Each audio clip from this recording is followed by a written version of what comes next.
बंधुओं,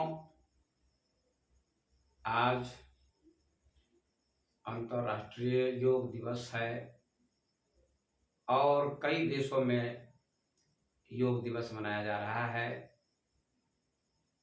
योग भारत की पुरातन विद्या है, जो पहले आश्रमों और गुफाओं तक सीमित था। योग आश्रमों और गुफाओं तक ही सीमित था, लेकिन आज योग पूरी दुनिया तक पहुंच चुका है। भारत ने योग के माध्यम से पूरी दुनिया को जोड़ने का प्रयास किया है। योग बहुत ही सुंदर शब्द है। योग से दुनिया जुड़ सकती है एक दूसरे से और दुनिया स्वस्थ हो सकती है। भारत के महान ऋषि पतंजलि ने योग दर्शन की रचना की और योग दर्शन में योग के 8 अंगों का वर्णन किया है। यम, नियम, आसन, प्राणायाम, प्रत्याहार, धारणा, ध्यान और समाधि, ये योग के 8 अंग हैं। आइए पहले योग शब्द को समझते हैं। योग शब्द का बहुत सुंदर अर्थ होता है। योग का अर्थ होता है जोड़ना, अर्थात अध्यात्म की तरफ मन को जोड़ना, अध्यात्म से, प्रभु से, परमात्मा से जुड़ना। प्रभु से जुड़ने का नाम योग है। योग की परिभाषा बताते हुए महर्षि पतंजलि ने कहा है, योगश्च चित्तवृत्ति निरोधा, अर्थात चित्तवृत्ति के निरोध का नाम योग है। हर व्यक्ति का चित्त, हर व्यक्ति का मन चंचल है और चंचल चित्त को, चंचल मन को अध्यात्म की ओर, धर्म की ओर, परमात्मा की ओर, ईश्वर की ओर मोड़ना ही योग कहलाता है। परमात्मा से जोड़ना ही योग है। मन को परमात्मा से जोड़ देना है। परमात्मा से जुड़ने का नाम योग है।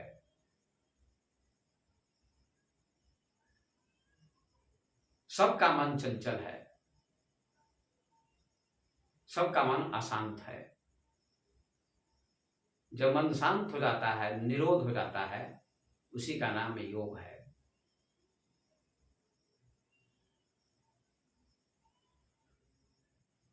योग से शरीर निरोग होता है, स्वस्थ होता है। हर व्यक्ति स्वस्थ रहना चाहता है। स्वास्थ्य सबसे बड़ा धन है। आपने सुना है कि हेल्थ इज वेल्थ, स्वास्थ्य ही धन है। जिसका स्वास्थ्य अच्छा नहीं है, उसके लिए दुनिया नर्क बन जाती है, जीवन नर्क बन जाता है। और योग शरीर को स्वस्थ बनाता है, मन को भी स्वस्थ बनाता है। कहा भी गया है, स्वस्थ शरीर में ही स्वस्थ मन का निवास होता है। शरीर स्वस्थ होगा तो मन भी प्रसन्न होगा, आपके मन में प्रसन्नता होगी। आनंद होगा, खुशी होगी, उल्लास होगा। इसलिए योग की जरूरत है, हर व्यक्ति को योग करना चाहिए।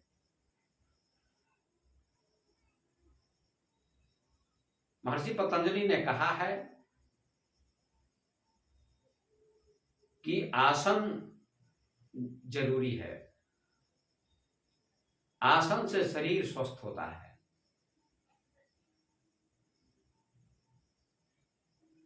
और आसन कई प्रकार के होते हैं, आज सारी दुनिया जानती है, हजारों करोड़ों लोग जानते हैं।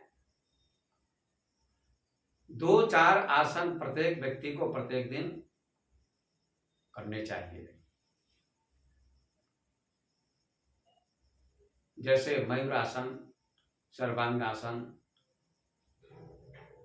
हलासन, शीर्षासन, बद्ध पद्मासन, चक्रासन, ऐसे कई आसन हैं। सभी आसन तो सभी लोग नहीं कर सकते हैं, लेकिन कुछ आसन किया जा सकता है,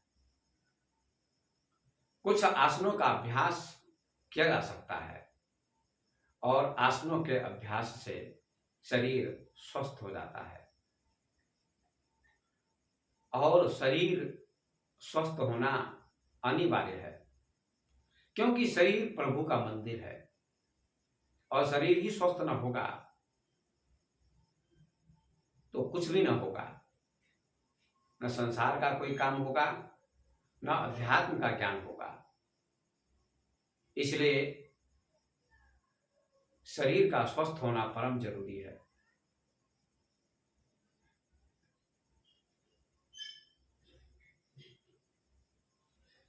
और आसन के बाद प्राणायाम भी करना चाहिए। प्राणायाम भी बहुत जरूरी है।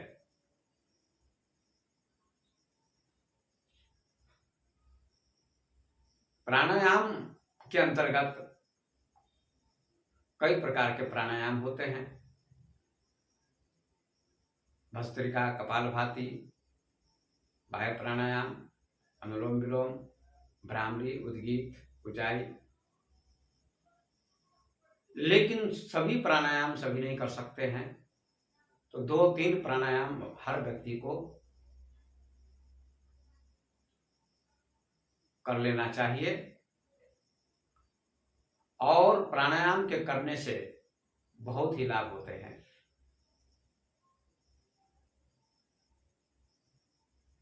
प्रथम प्राणायाम है भस्त्रिका। भस्त्रिका बहुत ही अच्छा प्राणायाम है। भस्त्रिका करने से आपके फेफड़े में जो छिद्र हैं वे खुल जाते हैं, फेफड़ा स्वस्थ होता है, मजबूत होता है, और ऑक्सीजन शरीर में जाती है। श्वास के आने जाने से ऑक्सीजन जब शरीर में जाती है तो बहुत ही आनंद का अनुभव होता है, ऊर्जा मिलती है शरीर को। ऊर्जा सबको चाहिए, शक्ति सबको चाहिए। तो भस्त्रिका करने से, श्वास के लेने और छोड़ने से फेफड़े के छिद्र खुल जाते हैं, मस्तिष्क हल्का होगा, मन प्रसन्न होगा, काम में मन लगेगा, विद्यार्थी को पढ़ाई में मन लगेगा, याददाश्त शक्ति बढ़ेगी, मन फूल की तरह खिल जाएगा, मस्तिष्क हल्का लगेगा, और सर्दी जुकाम तथा बहुत सारे विकार नहीं होंगे। भूख लगेगी, भस्त्रिका करने से बहुत भूख लगेगी, और भस्त्रिका के करने से दम्मा की बीमारी भी नहीं हो सकती है। बहुत सुंदर है ये प्रयोग, ये प्राणायाम। इसलिए हर व्यक्ति को भस्त्रिका करना चाहिए।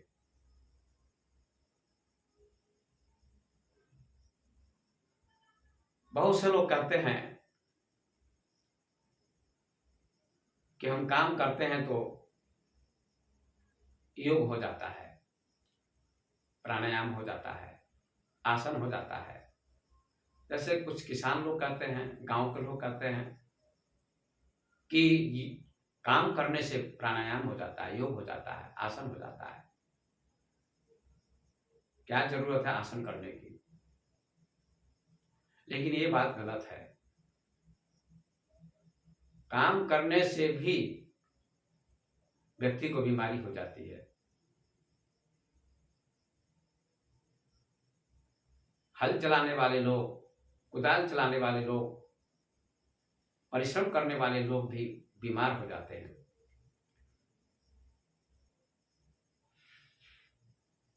परिश्रम करने से शरीर तो अच्छा रहता है, लेकिन पूर्ण आसन नहीं हो पाता है। इसलिए आसन की विधि बताई गई है। आसन करना चाहिए और प्राणायाम भी करना चाहिए। क्योंकि कोई काम करता है व्यक्ति तो श्वास की क्रिया जैसी प्राणायाम में होती है, वैसी क्रिया काम में नहीं होती है। प्राणायाम के माध्यम से श्वास की गति को बढ़ाया जाता है। आपकी श्वास जैसी चल रही है वैसी श्वास सामान्य श्वास है, लेकिन प्राणायाम में श्वास की गति बढ़ती है।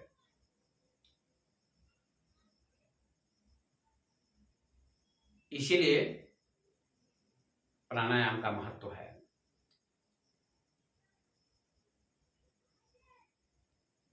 तो भस्त्रिका हर व्यक्ति को करना चाहिए।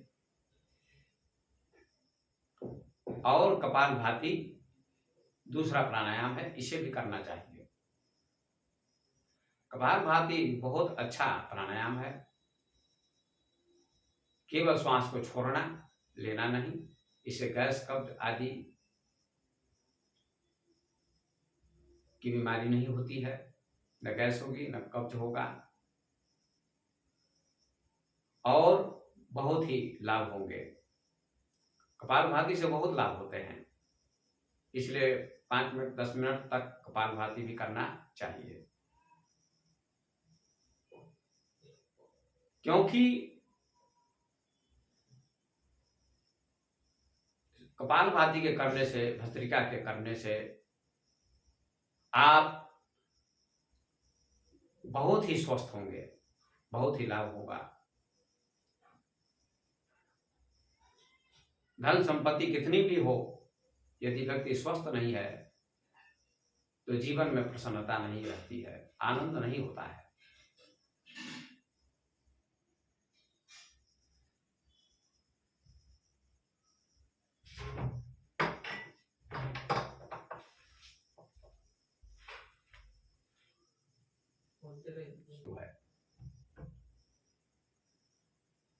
इसलिए यदि जीवन को पवित्र बनाना हो, स्वर्ग बनाना हो, सुंदर बनाना हो, तो आसन और प्राणायाम अवश्य करना चाहिए।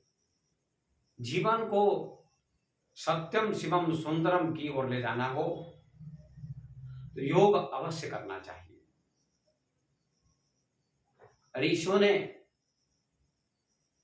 समाज के ऊपर बहुत बड़ी कृपा की है। आज भारत ही नहीं, पूरे विश्व में लोग योग करते हैं और कर रहे हैं, और उनको बहुत लाभ मिलते हैं और मिल रहे हैं। जीवन में अभूतपूर्व आनंद मिलता है और सबको आनंद चाहिए, सबको शांति चाहिए, सबको सुख चाहिए। और सुख का आधार योग है, क्योंकि शरीर से ही परमात्मा की प्राप्ति होती है, ईश्वर की प्राप्ति होती है। संसार के काम भी शरीर के माध्यम से ही होते हैं, व्यापार भी शरीर के माध्यम से ही होता है, दुकान भी शरीर के माध्यम से ही होती है। सारे काम शरीर के द्वारा ही संपादित होते हैं। अध्यात्म को भी, ईश्वर को भी शरीर के माध्यम से ही जाना जा सकता है। इसलिए शरीर को साधन बताया गया है। साधन धाम मोक्ष का द्वार, साधन का धाम और मोक्ष का द्वार है। यहां साधन का मतलब क्या? योग। हर व्यक्ति को योग के प्रति रुचि होनी चाहिए, योग करना चाहिए। एक श्लोक हमारे विद्वान ने लिखा है कि शतम विहाय भोक्तव्यम सहस्रम स्नान माचरेत लक्षम विहाय दातव्यम कोटिम त्यक्त्वा हरिम भजे। 100 काम को छोड़कर भोजन करना चाहिए, 1000 काम को छोड़कर स्नान करना चाहिए, 1,00,000 काम को छोड़कर दान देना चाहिए और करोड़ काम को छोड़कर हरि का भजन करना चाहिए, अर्थात योग करना चाहिए। करोड़ काम को छोड़कर योग करना चाहिए। योग से आपका जीवन सुंदर और स्वस्थ और आनंदित होगा।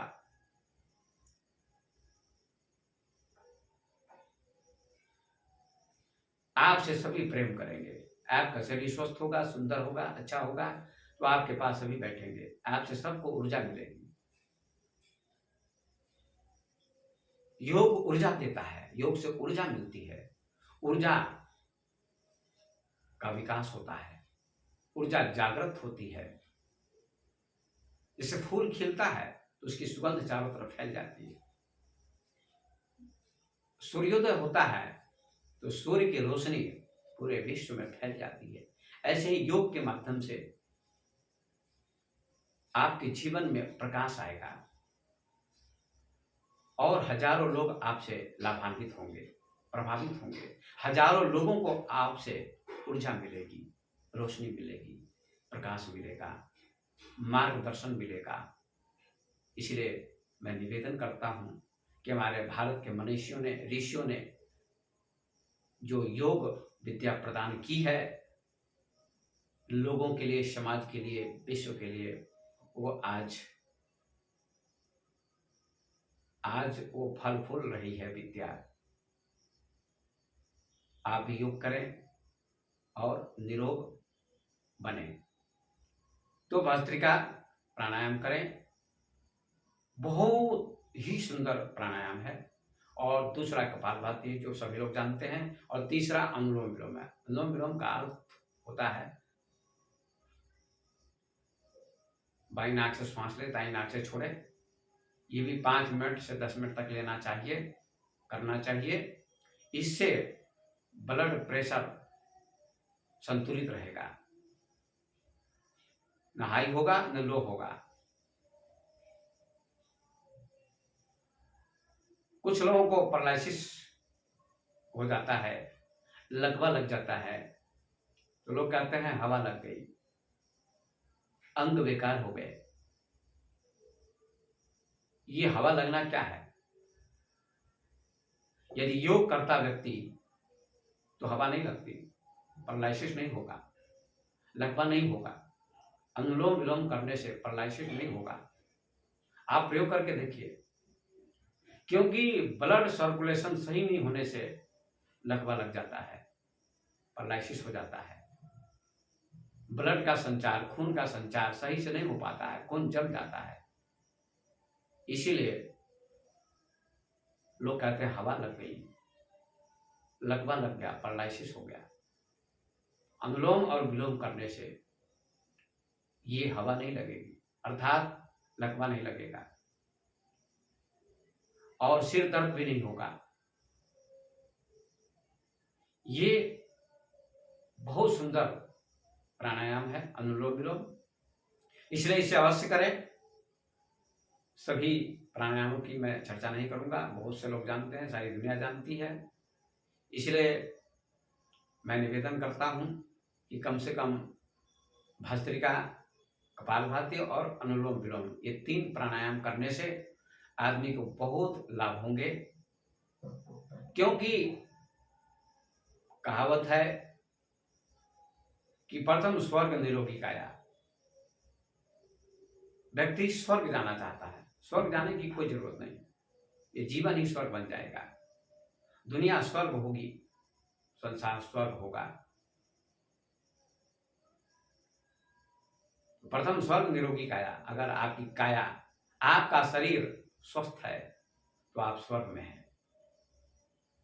स्वर्ग जाने की जरूरत नहीं है, स्वर्ग में आप होंगे, इसलिए योग करें और आपका जीवन स्वर्गमय होगा। तो आज योग दिवस के अवसर पर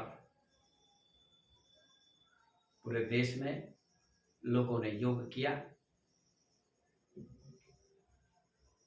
और योग दिवस के अवसर पर ही योग नहीं करना चाहिए, प्रत्येक दिन योग करना चाहिए। जिसे हम लोग प्रत्येक दिन श्वास लेते हैं, प्रत्येक दिन भोजन करते हैं, प्रत्येक दिन सोते हैं, प्रत्येक दिन स्नान करते हैं, ऐसे ही श्वास की भांति प्रत्येक दिन योग करना चाहिए।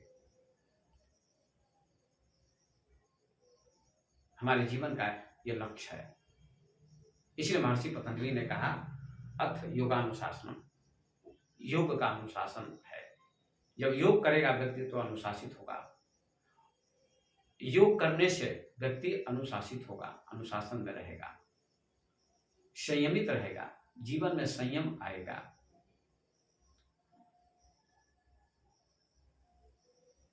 और तब कहा योगस् चित्त वृत्ति निरोधा है। चित्त वृत्ति का निरोध हो जाएगा, मन अंतर्मुख हो जाएगा योग करने से, आसन करने से, प्राणायाम करने से। और जब मन अंतर्मुख होगा तो आत्मा परमात्मा की अनुभूति होगी।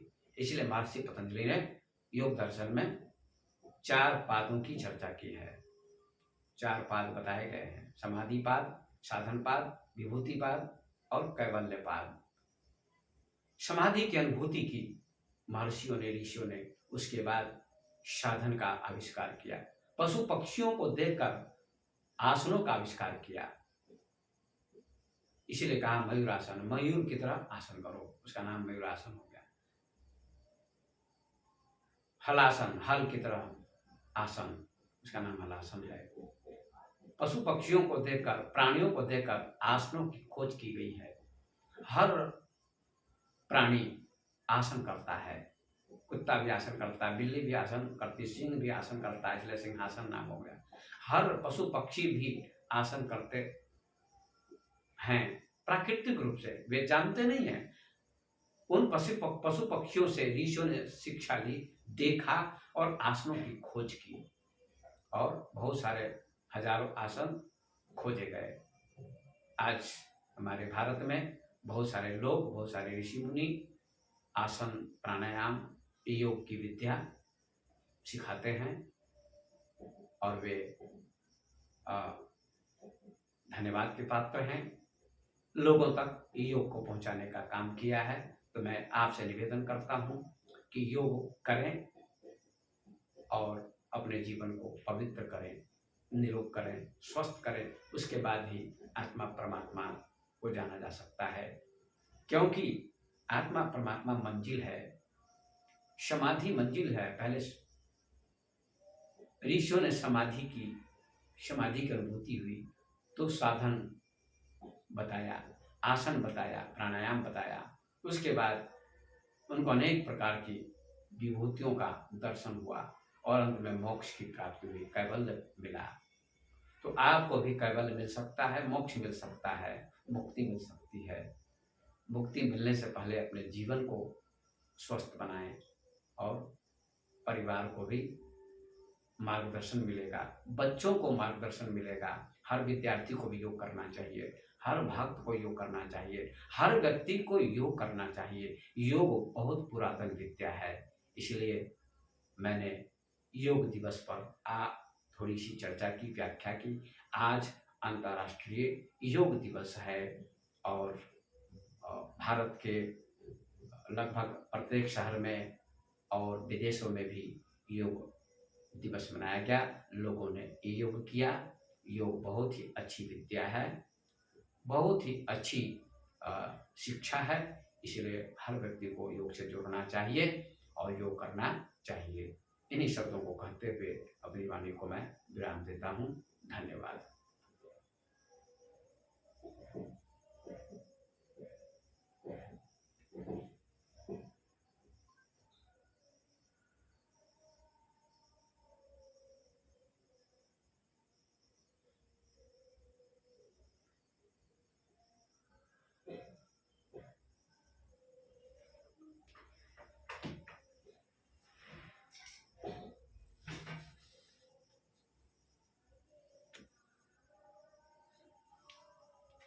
भरत